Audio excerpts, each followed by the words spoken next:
Sunil sir ने आज insist किया कि जब तुम्हारे पास कुछ है बताने के लिए तो एक बार बताओ। तो एक्चुअली ये सिर्फ एक टेस्टिमोनियल नहीं है, एक छोटी सी स्टोरी भी है साथ में मेरे साथ जो हुआ। 2014 में मुझे कहीं से कोई इन्फेक्शन लगा। 2014 में जिसकी वजह से क्या हुआ कि मुझको खांसी शुरू हो गई, कफिंग कफ शुरू हो गया। और बहुत सारे टेस्ट और चेकअप्स करने के बाद भी कोई भी प्रॉब्लम डायग्नोज नहीं हो रही थी कि ऐसा क्यों हो रहा था। 3 महीने तक नंबर ऑफ चेकअप्स होने के बाद और किस हर तरीके की डायग्नोसिस करने के बाद भी मेरी डिजीज का रीजन पता नहीं चला। मीनवाइल मेरा वेट कंटिन्यूस गिरता चला गया और सांस लेने में तकलीफ दिन पे दिन बढ़ती चली गई। बरेली को बिलोंग करता हूँ, तो बरेली में जितनी भी मेडिकल असिस्टेंस मिल सकती थी सब ली। सारे डॉक्टर्स ट्राई कर लिए बट कोई फायदा नहीं। जनवरी 2014 से प्रॉब्लम शुरू हुई और अप्रैल 2014 तक 4 महीने सिर्फ मैं परेशानी में इधर उधर घूमता रहा। 2014 में सर गंगाराम हॉस्पिटल दिल्ली पहुंचा। वहाँ पे मेरी प्रॉब्लम डायग्नोज हुई और मुझे वहाँ फाइनली ये पता चला जब मेरे सीटी स्कैन वगैरह बायोप्सी वगैरह हुए और ब्रोंकोस्कोपी हुई कि मुझे सर्कोइडोसिस करके एक डिजीज है। सर्कोइडोसिस बेसिकली इंडिया में होती नहीं है किसी को, और वर्ल्ड वाइड 10 लाख लोगों में से एक आदमी को होती है। अनफॉर्चुनेटली लकी ड्रॉ मेरा निकला। और इसमें ये होता है कि लंग्स में जो आजकल आप कोविड में देख रहे हैं कि जो म्यूकस है वो फाइब्रोसिस बढ़ने लगता है, नोड्स जो है वो टाइट होने लगते हैं और एक तरीके से जो हमारे लंग्स हैं वो ड्राइनेस पड़ जाती है, जिसकी वजह से पूरा म्यूकस चोक हो जाता है और सांस लेने में तकलीफ पड़ने लगेगी। धीमे धीमे धीमे वो इतनी ड्राइनेस हो जाएगी कि लंग्स ब्लॉक हो जाएंगे। और देन वी ऑल नो कि क्या होगा उसके बाद। इसमें एक चीज ये भी थी कि पूरे वर्ल्ड वाइड इस डिजीज की कोई भी रेमेडी नहीं है, इसका इलाज नहीं है, लाइलाज बीमारी है वर्ल्ड वाइड। इसको हम सिर्फ रोक सकते हैं या आर्टिफिशियली इसे हटा सकते हैं, जिसके लिए एस्ट्रॉइड्स का सहारा लिया जाता है। अगर लास्ट कोरोना पीरियड में जो हाइड्रोक्सी क्लोरोक्विन मेडिसिन का बड़ा नेम था, साथ में स्टेरॉइड्स का बड़ा ज्यादा नेम था। 2014 में सर गंगाराम हॉस्पिटल ने मेरे को वो हाइड्रोक्सी क्लोरोक्विन प्लस एस्ट्रॉइड्स मेरे पे ट्राई किए और आर्टिफिशियली मेरा इम्यून सिस्टम बूस्ट करा। क्योंकि मीनवाइल जब डिजीज के रीजंस पता चले, जब मैंने ज्यादा रिसर्च किया तो पता चला कि मेरा इम्यून सिस्टम जो था बिल्कुल क्रैश कर चुका था। और मेरा इम्यून सिस्टम इतना डाउन हो चुका था कि अगर एक 3 महीने के बच्चे को मैं गोद में लूं और उसे कोल्ड था और होता, तो वो कोल्ड मुझे भी लग जाता और वो तो 7 दिन में सही हो सकता था, लेकिन मुझे सही होने में 1 महीना लगता। जो प्रिकॉशंस आज लोगों को दिए जा रहे हैं कि मास्क पहनिए, लोगों से हाथ मत मिलाइए, दूर रहिए, पब्लिक फंक्शन में मत जाइए, 2014 से मेरे को ये रेगुलर लाइफस्टाइल दे दिया गया था सर गंगाराम हॉस्पिटल से। मैं मास्क लगा के रहता हूँ, 2014 से रहता था मीन्स। और हाथ नहीं मिलाना, किसी बड़े फंक्शन में न जाना, पब्लिक ट्रांसपोर्ट ना यूज करना, ये सब मेरी रूटीन लाइफ रही है 2014 से। उसके बाद जब मैं कंटिन्यूस एस्ट्रॉइड्स ले रहा हूँ, जो आजकल कोविड के टाइम पे भी दिए जा रहे हैं, मेट्रोल वगैरह, मिथाइल प्रेडनिसोलोन वगैरह, वो मेरे को 32 mg से शुरू करे गए थे, 64 mg, सॉरी 64 के बाद फिर वो 32 कर दिए गए।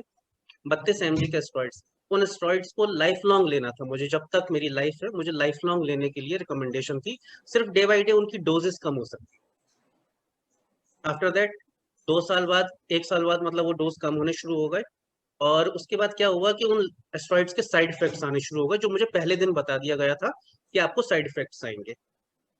मेरे शरीर में एप्सिस बनने लगे, क्योंकि ये एक लिम्फ नोड्स वाली प्रॉब्लम है। तो जितने भी बॉडी में लिम्फ नोड्स होते हैं, लाइक ये लिम्फ नोड्स होते हैं और थाइज में होते हैं, इनके अंदर जो है पस पड़ना शुरू हो जाता है ऑटोमेटिकली।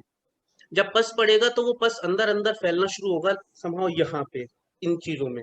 और ये सब पस आपको भर जाएगा अंदर अंदर, जब आप अब ये लिम्फ नोड्स पक जाएंगे। फिर मुझे 2 सर्जरी इनकी लेनी पड़ी।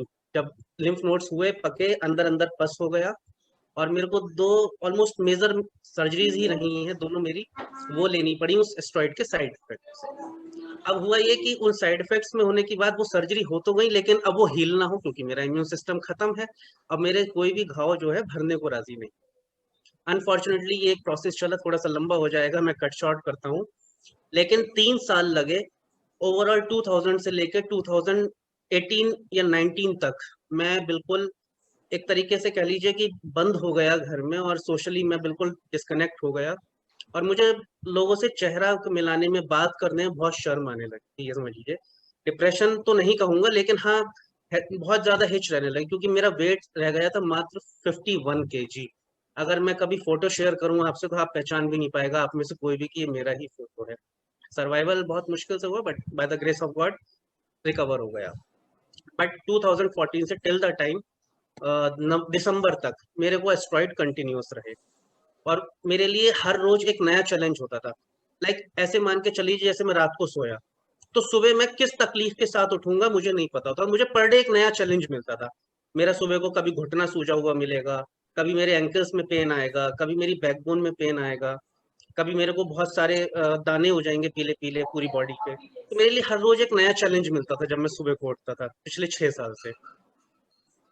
उसके बाद जब दिसंबर में फाइनली ये मशीन तो मुझे 2019 में पता चल गया था अपना कैंगन का प्रोडक्ट, बट अनफॉर्चुनेटली किस वजह से मुझे नहीं पता। मैं सबसे बहुत बहुत फ्रैंकली शेयर कर रहा हूँ, बिल्कुल कोई झूठ नहीं। 2019 से मैंने इस मशीन को समझ लिया, जान लिया, लेकिन दूसरे तरीके से। फिर उसके बाद सितंबर 2020 में राहुल सर और सुनीत सर ने इस मशीन के बारे में मुझे पूरी डिटेल्स दी, बताया, और मैंने उसकी इम्पोर्टेंस को समझा। लेकिन प्लान करते करते भी दिसंबर 2020 में मैंने वो मशीन अपने लिए लगवा पाया। मेरी मशीन करीब 27 दिसंबर में लगी, और 25 जनवरी को, सिर्फ 29 दिन बाद, मैंने अपने स्टेरॉइड्स विड्रॉ करना शुरू कर दिए। चेक करना शुरू कर दिया कि क्या मैं विड्रॉ कर पा रहा हूँ या नहीं कर पा रहा हूँ। और भगवान की ऐसी कृपा रही कि उन 25 जनवरी को जब मैंने विड्रॉ करने शुरू करे, तो 15 फेब तक मैं ऑलमोस्ट 7 दिन में एक बार टैबलेट लेने लगा, जो मुझे रोज लेनी पड़ रही थी। और फेब लास्ट तक मैंने अपना पूरा स्टेरॉइड विड्रॉ कर। अब यहाँ पे एक छोटी सी चीज और है, वो होता क्या था। मैं जनवरी में जब अपना सुबह को पानी पी के निकलता था 9.5 pH का एक गिलास, करीब समाओ मेरे पास बियर मग साइज मीन्स 500-600 ml साइज का एक गिलासेस हैं, वो मैं पी के निकलता था। 3-3:30 बजे दोपहर में मेरी बैटरी डाउन होने लगी, क्योंकि मेरा इम्यून सिस्टम डाउन है, तो वो बिल्कुल मेरी एक मोबाइल बैटरी की तरह एक बॉडी काम करती है तब बहुत टाइम से। 3-3:30 बजे मेरी बैटरी डाउन शुरू होनी हुई, मेरे हाथ पैर भारी होने लगे, थकान सी महसूस होने लगी, और मैं भागता हुआ सीधे कहीं भी होता था बरेली में, सीधे घर आता था, और इमीडिएटली ताजा पानी निकाला 9.5 pH का, करीब 500-600 ml पानी पिया, और आप विश्वास नहीं करेंगे 5 मिनट में बैटरी चार्ज। और फिर उसके बाद काम करना शुरू कर दिया। तो समाव करीब 1 महीना ये प्रोसेस चला, मुझे कहीं से भी दोपहर में वापस आना पड़ता था घर उस पानी के लिए, क्योंकि मैं रखा हुआ नहीं पीता था उसका बेनिफिट्स लेने के लिए। ये एक चीज मैंने बहुत अच्छी रिसर्च करी है इस कैंगन में, कि कोई किसी को पानी दे दे रहा है, पड़ोस में दे दे रहा है, कोई ले जा रहा है, मिलेंगे रिजल्ट्स। मैं किसी कंट्रोवर्सी या आर्ग्यूमेंट्स नहीं करूंगा, बट अगर आपको 100% रिजल्ट चाहिए और बहुत क्रूशियल कंडीशंस में अगर रिजल्ट चाहिए, कोशिश करें ज्यादा से ज्यादा लोग ताजे पानी को पिए, मतलब मीन्स हर बार मशीन चलाएं और पानी।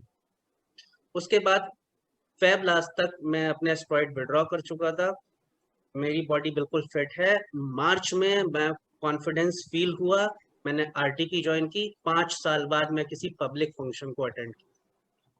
और जनवरी की आरटीपी मैंने बुक कर रखी थी, लेकिन वो कॉन्फिडेंस बिल्डअप नहीं हो पाया, और मैंने जनवरी की आरटीपी मिस कर दी, क्योंकि मेरे अंदर से वो फीलिंग नहीं आ पाई कि यार मैं फेस कर पाऊंगा इतने लोगों को वहां पर। तो ये मेरा कॉन्फिडेंस लेवल था उस समय पे। तो thanks to Kangen, thanks to Sunit sir, Rohit sir and all the appliances इस बेहतरीन प्रोडक्ट के लिए।